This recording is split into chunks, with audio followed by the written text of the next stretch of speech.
안녕하십니까. 반갑습니다. 저는 브랜드담이라고 합니다. 만나 뵙게 돼서 정말 반갑습니다. 저는 이 세상의 가치를 함께 이야기해보자 이 채널을 팠고요.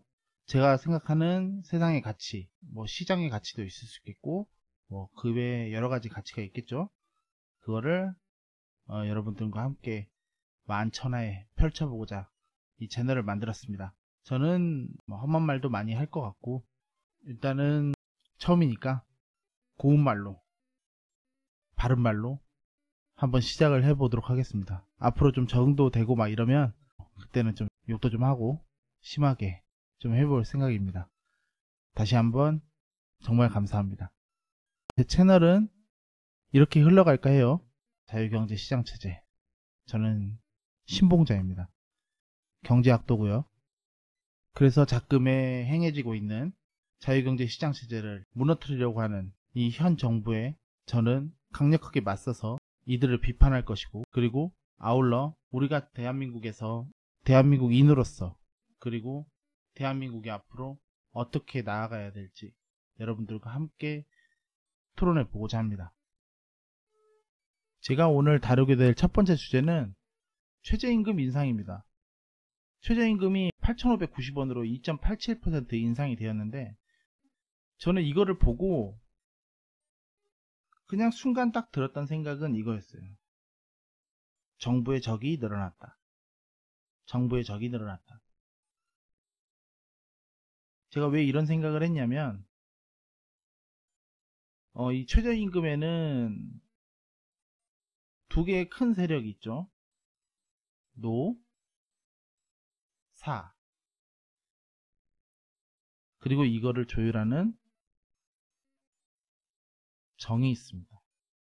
여기 이 정부가 최저임금을 이제 그 관리 감독하면서, 여기 노동자 측 그리고 사용자 측, 여기 사용자는 이제 기업들이고, 이 노사 간의 이 조율을 담당을 했는데, 사실 정부의 태도에 따라서 이쪽 편을 들어주기도 하고 이쪽 편을 들어주기도 하고, 최저임금은 그래서 상승폭이 높아지냐 낮아지냐, 삭감된 적은 한 번도 없죠. 근데 그 상승폭이 커지냐 작아지냐로 이제 나눠졌던 거죠.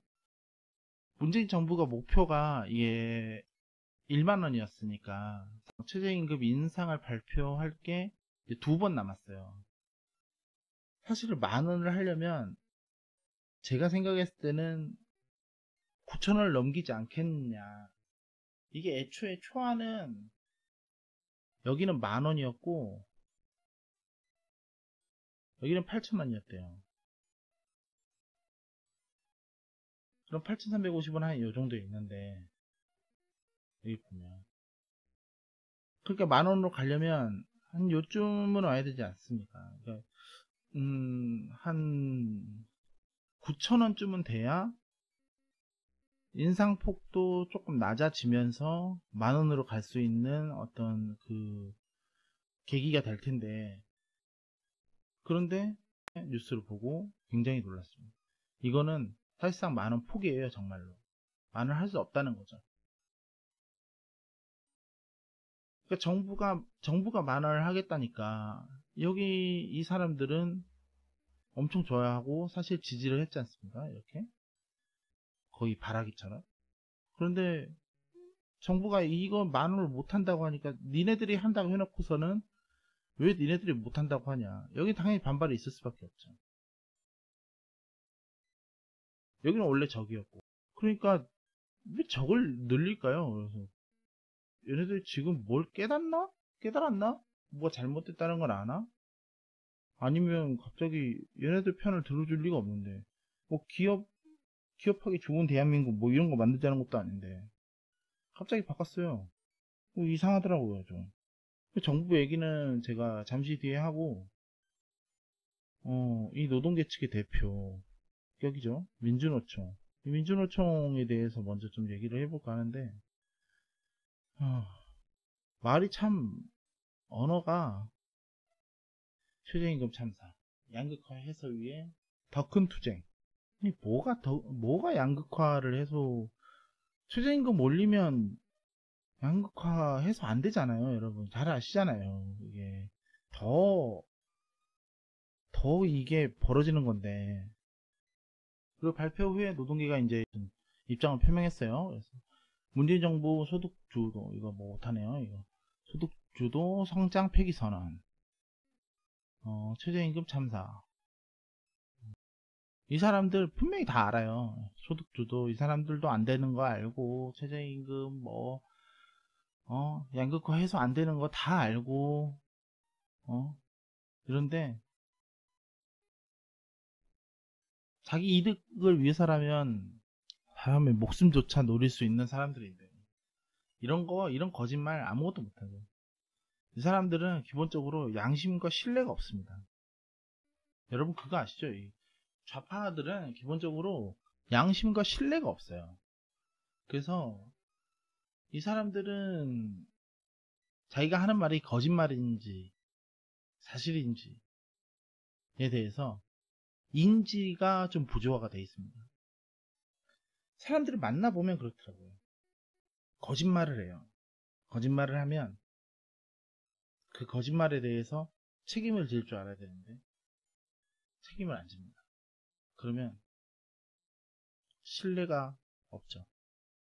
민주노총이, 제가 생각했을 때는 민주노총 사람들도, 민주노총도 민노총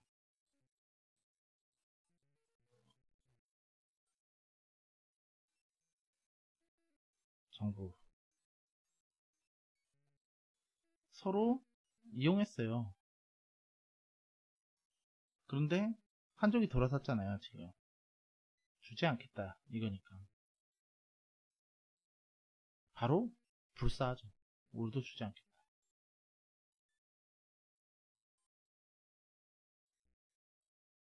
사실 같이 가야 되는 노선이거든요. 그러면 정부는 왜 이렇게 갑자기 사측손을 들어줬을까요, 여러분? 뭐 여러 가지 이유가 있겠지만 저는 한 가지라고 봅니다. 이제 너희들은 필요 없다. 이제 너희들은 필요 없다입니다. 여러분, 세월호 5.18 항상 뒤에 나오는 게 진상조사죠. 진상조사.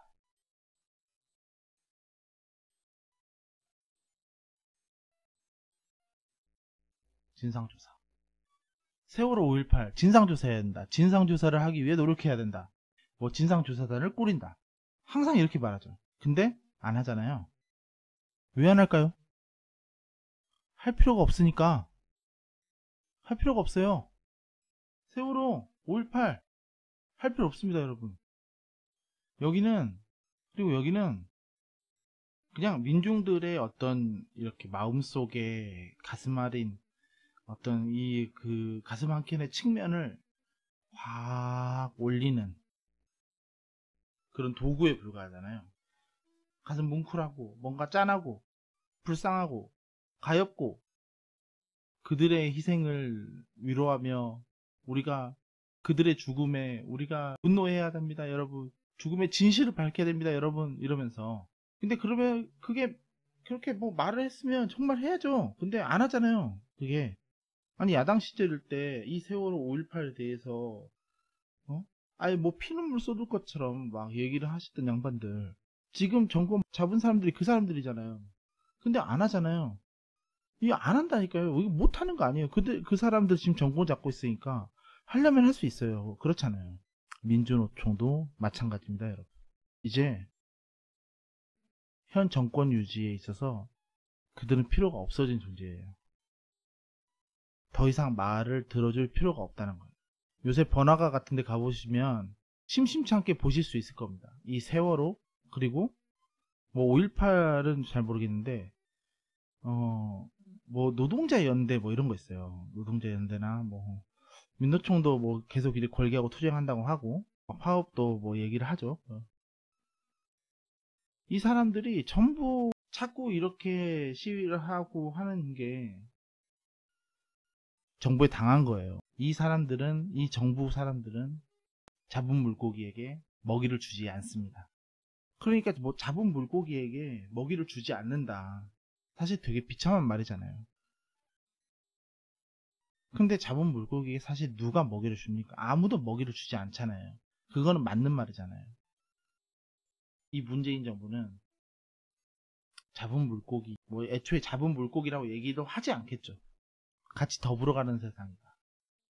착한 세상이다. 아주 입에 발린 말, 좋은 말들만 꾸며내면서. 그런데 실상으론 위에서 조종을 하고 있었던 거죠. 낚싯줄. 올커니 잡았네. 세월호. 너네 민주노총도 잡았어. 이런 거짓말과 위선. 제가 그들을 증오하는 이유입니다. 이제는 당하지 말아야 돼요. 근데 꿀 발린 말에 또 속아가지고 그들의 표바지가 되지는 말았으면 좋겠습니다. 오늘 첫 영상이었는데요. 이게 진짜 떨리는데 앞으로 좀 더 잘하겠죠. 이게 진짜 너무 떨려가지고 지금 좀 힘든데 내일은 조금 더 나아지는 모습으로 금방금방 빨리빨리 한국인의 자세로 영상 제작을 하겠습니다. 감사합니다.